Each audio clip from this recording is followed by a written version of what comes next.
Jamais le drapeau arc-en-ciel n'aura été hissé avec autant de fierté. Un an après son incendie, le premier centre LGBTQIA+ de l'océan Indien a rouvert ses portes. De grands travaux pour une nouvelle victoire de la tolérance et de l'acceptation de l'autre. Très chouette.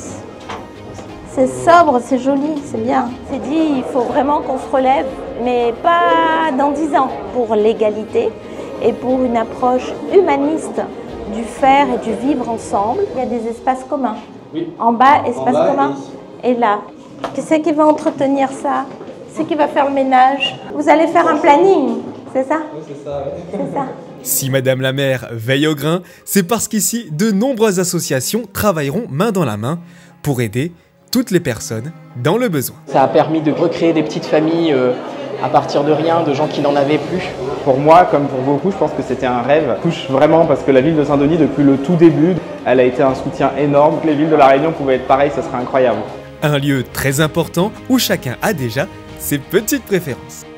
Mon lieu préféré, ici, la grande salle, parce que c'est le lieu où on se rencontre tous. Il y a la cuisine, et moi, en bon créole, j'estime que la cuisine, c'est le centre névralgique d'une maison, et qu'elle doit être toujours ouverte. De très beaux jours s'annoncent pour toute la communauté, un engagement sans faille de la ville qui ne cesse de transformer de nombreuses vies. Ils sont plus obligés de se cacher pour raconter leurs souffrances et leurs combats. C'est une fierté et notre but, c'est que ça ne s'arrête pas à la source au quartier de Saint-Denis, mais que ça va s'étendre à La Réunion, voire en France.